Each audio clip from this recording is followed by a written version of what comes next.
struggling to balance your work, personal life, and side hustle? I'm going to tell you about 6 things that you need to put on your calendar to stress less and get more done. Hi, my name is Jamila and I'm here to help you become more productive so that you can get more done with less stress. While a calendar is super important, a lot of us are using it ineffectively. We usually plan the day before or maybe even a week before and cram as much as possible into our calendar. How many times have I told you not to cram the blossoms in like you're stuffing a chicken? And typically these things are work-related things or side hustle-related things, and we don't take a lot of time to prioritize our personal life. And this is especially true if you're hustling to save for something big like a house or a new car. So I'm going to share with you 6 things that you need to put in your calendar every single month so that you can get things done and make things happen regularly. The first is a personal errands day. We know that personal upkeep can be a part-time job, especially when you need to get your hair done, you need to get your nails done, you have to do haircuts, you have to take the kids somewhere, you have to do grocery shopping, all of those things. These are not just chores, these are really important things that keep us at our best. It's important to schedule at least one day a month to have as a personal errands day. So once a month, I like to schedule doctor's appointments, and then the next month I'll do hair and nail appointments. In my calendar, I like to call them health days. The second is a rest and reflection day. You cannot pour from an empty cup. So it's important to take at least one day a month off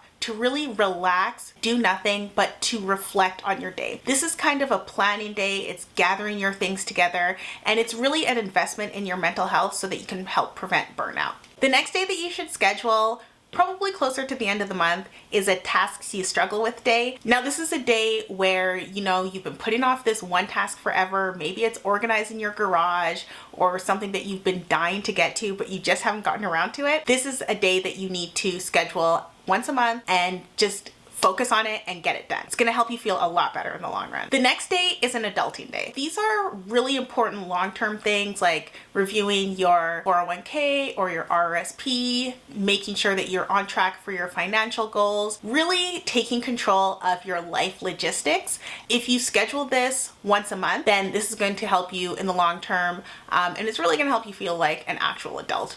You don't even have to talk about finances or mull over finances on your adulting day. You can learn a new skill or do something that's going to aid you in your career.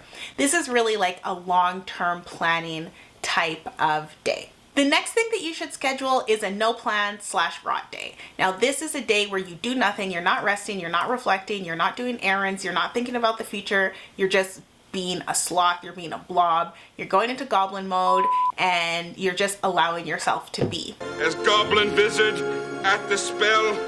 You have no expectations and you really are just doing nothing. You can go on a road trip, you can kind of just do whatever you want to do, or if you want to just be in your egg chair under the blankets and watch reruns of Dynasty, then you can do that too.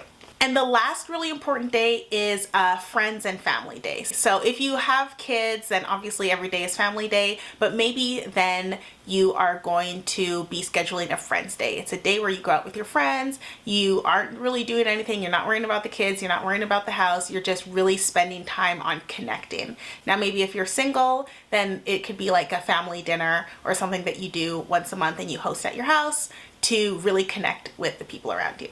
Other things that I like to have on the calendar are kind of like monthly themes. Maybe one theme is growth, one theme is health, and that kind of really keeps you on task for the month. The other thing that I like to do is I like to schedule date-specific appointments first. In my calendar, I'll make sure that I put in all of my meetings, I'll put in all of my appointments, and then I'll schedule the rest of my life around that. I also have made sure that I schedule all of the kids' school days that are off so that I don't double book myself or book any meetings when the kids are off school. One tool that I use to keep myself super organized is Sunsama. I personally love Sunsama. I use it every single day. It has objectives, it has focus modes, it has time trackers, so I understand really where I'm spending my time during the day so that I can budget a lot better.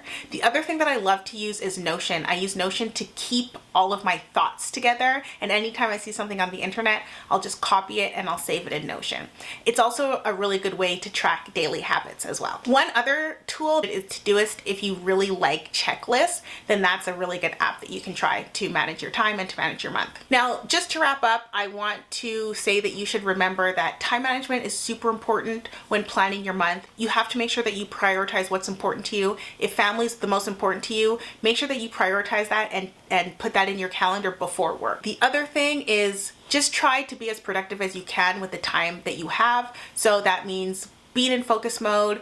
Don't really try to context switch all the time. Just really focus on, again, what your values are and what you really want to prioritize in life, because we only have one life. You don't want to waste it doing anything that you don't really feel like doing. That's it for me. I would like to know how you organize your month. What are some of the things that you do to keep yourself on track, to make sure that you spend your time on your side hustle, on your work, and with your family, and keep it all balanced. I'm also here to learn too.